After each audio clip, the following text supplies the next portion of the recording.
This is Arya. अभी तक के वीडियो में हमने फॉर लूप के बारे में काफ़ी सारी चीज़ें समझ चुकी है और आज के इस वीडियो में हम देखने वाले हैं कि कंटिन्यू और ब्रेक को यूज़ कैसे करते हैं और ये video most probably for loop का लास्ट वीडियो होने वाला है। So let's quickly move into our ideal screen and let's quickly begin this video.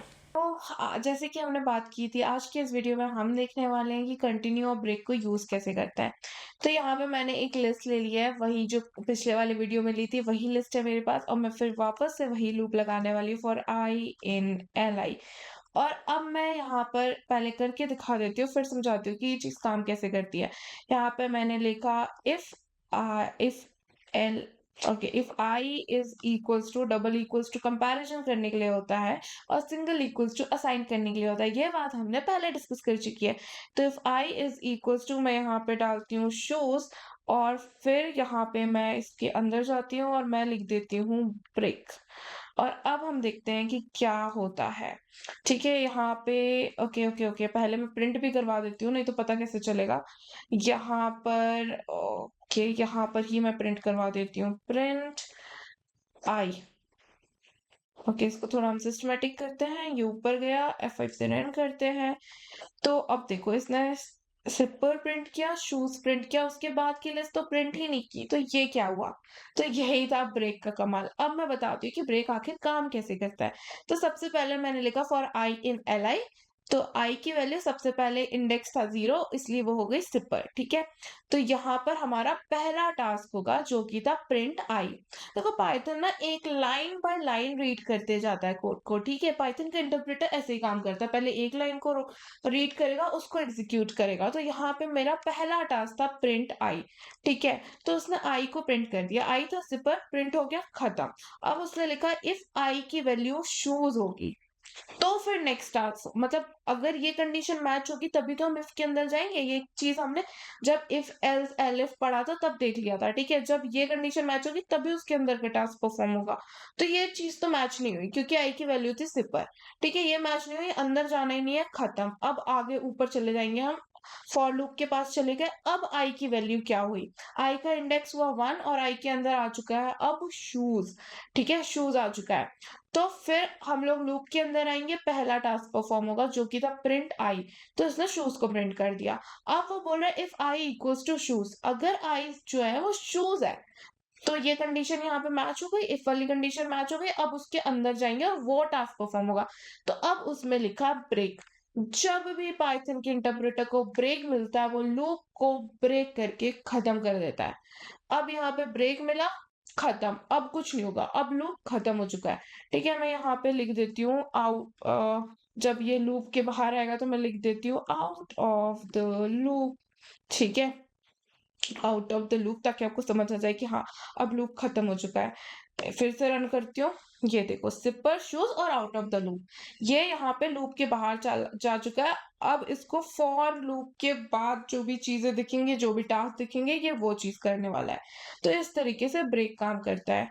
ठीक है, अब अगर मैं ये वाली चीज को, यहाँ पे मैंने कंट्रोल एक्स किया, इसको मैं यहाँ कर देती हूँ, तो अब क्या होगा? तो अब देखो क्या होगा। अब इसने सिर्फ सिपर प्रिंट किया, इसने शूज भी प्रिंट नहीं किया और सीधे आउट ऑफ लूप हो गया। अब ये क्यों हुआ? तो देखो, वापस से वही हुआ, पहले आई की वैल्यू हुई सिपर, यहाँ पर वो आया ये वाला टास्क परफॉर्म करने if I equals to source, लेकिन आई की वैल्यू तो सिपर है, तो ये वाली जो कंडीशन है ये मैच नहीं हुई, तो उसके अंदर जाके टास्क परफॉर्म नहीं करेगा। तो ये वाली चीज मैच नहीं हुई, ये वाला टास्क हमको परफॉर्म ही नहीं करना। अब वो नेक्स्ट चीज के पास गया, नेक्स्ट चीज था प्रिंट। प्रिंट आई तो उसने प्रिंट करा दिया सिपर को, खत्म। अब फिर आई की वैल्यू हुई 1 और मतलब आई का इंडेक्स हुआ 1 और ये वैल्यू हुई शूज। अब वो आया लूप के अंदर, पहला चीज देखा, पहला टास्क देखा if I equals to shoes, तो यहाँ पे तो कंडीशन मैच हो गई, तो वो उसके अंदर गया और उसको मिल गया ब्रेक। यहाँ पर ही उसको ब्रेक मिल गया तो वो सीधे लूप को दौड़ के बाहर आ गया और फिर उसने प्रिंट कर दिया आउट ऑफ द लूप। तो ये चीज थी ब्रेक। ओके, ब्रेक का ये यूजेज था, जहां भी लूप को ब्रेक मिलता है वो वहां से हट जाता है, लूप खत्म करता है, लूप तोड़ के बाहर आ जाता है। ये था हमारा ब्रेक का काम। ओके, तो अब आपको ओके मैं बताती हूँ नेक्स्ट एक्सरसाइज। पहले मैं कंटिन्यू का यूज बता दूं, फिर मैं आपको एक एक्सरसाइज भी बताती हूँ। ठीक है, अब मैं इस ब्रेक की जगह यूज करती हूँ कंटिन्यू। Okay, continue. और इसको भी ना मैं पहले आपको यहाँ पे कंट्रोल एक्स और मैं यहाँ पे करके दिखाती हूँ पहले, और आप कंफ्यूज ना हो इसलिए मैं यहाँ पे चले जाती हूँ। और अब मैं F5 से रन करती हूँ और अब आपको दिखाती हूँ। अच्छा, पहले इसको फ्रेश वाला स्टार्ट करते हैं अपन। हाँ, तो इसने तो सब कुछ प्रिंट कर दिया। तो अब मैं एक चेंज करके दिखाती हूँ छोटा सा। मैं इसको कंट्रोल एक्स करती हूँ और ये वाली चीज को यहाँ पे लिखती हूँ, और अब मैं रन करके दिखाती हूँ। तो अब क्या अंतर हुआ, यहाँ पे देखो, यहाँ पे तो उसने सब कुछ प्रिंट कर दिया, शू भी प्रिंट कर दिया, फिर आउट ऑफ द लूप हुआ। लेकिन यहाँ पे उसने शू प्रिंट नहीं किया, तीन चीज प्रिंट की, शू प्रिंट नहीं किया और फिर आउट ऑफ द लूप हुआ। तो अब कंटिन्यू का क्या मतलब है वो समझते हैं। कंटिन्यू का यहाँ पे देखो, यहाँ स्टार्टिंग से देखते हैं। For I in L I, तो एल आई की वैल्यू सबसे पहले, आई का इंडेक्स है 0, एल आई की वैल्यू एज यूजुअल सिपर है। ठीक है, फिर वो इसको मैच करेगा। इफ आई इक्वल टू शू, ये मैच हुआ, नहीं मैच हुआ तो वो चले जाएगा दूसरे टास्क के पास जो था प्रिंट आई। तो उसने आई प्रिंट कर दिया, सिपर को प्रिंट कर दिया। हम ये वाला आउटपुट देख रहे हो कि अभी हम ये वाला देख रहे हैं क्योंकि हमने चेंज कर दिया है। उसने सिपर को प्रिंट कर दिया। अब फिर उसके बाद आई की वैल्यू हो गई, मतलब इंडेक्स हो गया 1 और उसकी वैल्यू हो गई शू, शूज हो गया। ठीक है, तो if I equals to shoes, ये मैच हो गई, ये वाली कंडीशन मैच हो गई, तो उसके अंदर जाएगा और उसके अंदर लिखा हुआ है कंटिन्यू।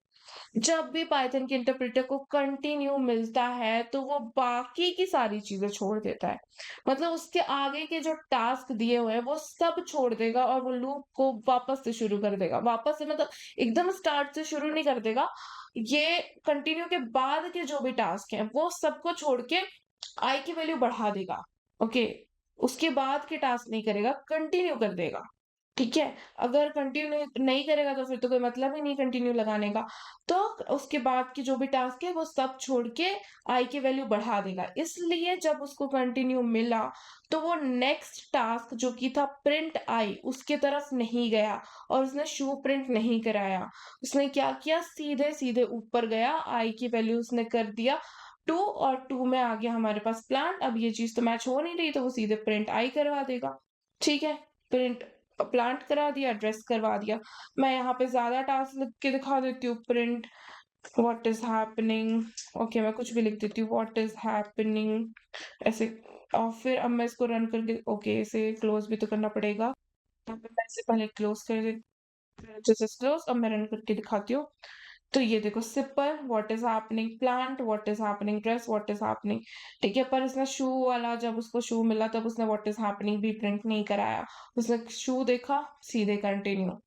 ठीक है, अगर आपको और डिटेल में समझना है तो हम और भी चीजें करके देख सकते हैं। मैं यहाँ पे लिख देती हूँ print I am in side if condition. Okay, I am inside if condition. Okay, ये मुझे ऐसे करना है। और अब मैं इसको रन करा के दिखाती हूँ। ये हम फ्रेश रन कर रहे हैं, ये देखो अब क्या हुआ, इसने शू तो प्रिंट नहीं किया लेकिन इसने ये प्रिंट कर दिया I am inside if condition. तो ये क्या हुआ, पहले वाला जब सिपर मिला तब तो सब कुछ प्रॉपर चला, फिर जब शू मिला तो वो शूज के अंदर आ गया और फिर पहली लाइन उसको पहला टास्क मिला print I am inside if condition, तो उसने उस चीज को प्रिंट कर दिया I am inside if condition. फिर उसके बाद उसको कंटिन्यू मिला और जैसे ही कंटिन्यू मिला वो बाकी की चीज जो की था प्रिंट आई और व्हाट इज आपने उसको छोड़ दिया। आई की वैल्यू बढ़ाई, आई की वैल्यू हो गई 2 और फिर उसके बाद मतलब 2 इंडेक्स और प्लांट वैल्यू, तो ये उसने प्लांट प्रिंट किया, व्हाट इज हैपनिंग प्रिंट कर दिया। तो ये चीज था ब्रेक और कंटिन्यू का यूज। अब इसके लिए ना आप एक अच्छी से एक्सरसाइज कर सकते हो। सपोज मैं एक सिनेरियो दे रही हूँ, आपको समझ तो आ गया है ब्रेक और कंटिन्यू क्या है। तो सपोज आप हमने ये भी देख लिया, इफ एल्स का यूज भी देख लिया, यूजर्स इनपुट कैसे लेना वो भी देख लिया। तो अब इन सब चीज को कंक्लूड करके, सब चीज को कंबाइन करके हम एक मस्त से एक्सरसाइज बनाएंगे। सपोज आपकी बर्थडे पार्टी है, आपने बर्थडे पार्टी दिया है और आपको आपके गेस्ट आ रहे हैं। ठीक है, आपके गेस्ट आ रहे हैं, आपके 10 फ्रेंड है, उनमें से एक फ्रेंड को आपने नहीं बुलाया, मे बी वो कलेश करता है करके। ठीक है, तो आप पहले गेस्ट से पूछो, मतलब यूजर्स इनपुट लो और पूछो कि आपका नाम क्या है। ठीक है, उसका ये नाम है और आप कंडीशन दे दो। ठीक है, और आपको हर बार पूछना है कि आपका नाम क्या है। ऐसा नहीं कि एक बार पूछा और खत्म। और हर बार मतलब 10 फ्रेंड आने वाले हैं ना, तो एटलीस्ट आपको 10 बार इनपुट लेना पड़ेगा क्योंकि आपने टोटल 10 फ्रेंड को बुलाया है। तो आपको 10 बार यूजर से इनपुट लेना है कि आपका नाम क्या है और आप कंडीशन रखनी है कि आपने जो एक फ्रेंड को नहीं बुलाया है, जब उसका नाम आए, जब वो बताए कि हाँ मेरा नाम अमन है, तो आप बोलो कि नहीं तुम पार्टी में अलाउ नहीं हो सीधे। ठीक है, और बाकी के जो फ्रेंड है, बाकी के जो भी नाम आ रहे हैं, कुछ भी आ रहे हैं, वैभव, अंकित, जितन, ठीक है, किसी का भी नाम आ रहा है तो आप उस पे डाल दो कि you are invited to the party. तो आपको ये एक्सरसाइज करनी है। 10 फ्रेंड आप इनवाइट कर रहे हो अपने बर्थडे पार्टी में, सारे यूजर्स उनका नाम लो, सारे फ्रेंड्स उनका नाम पूछो, अगर अमन आ रहा है तो उसको अलग कर दो, ठीक है। इस टाइप की एक्सरसाइज आप एक बार बना कर देखो, अगर बनती है तो well and good, comment section में आप कोड लिख सकते हो, दूसरों के जिनसे नहीं बन रहा उनकी हेल्प हो जाएगी, अदरवाइज मैं नेक्स्ट वीडियो में बताऊंगी कि इसे कैसे करना है। So see you in next one.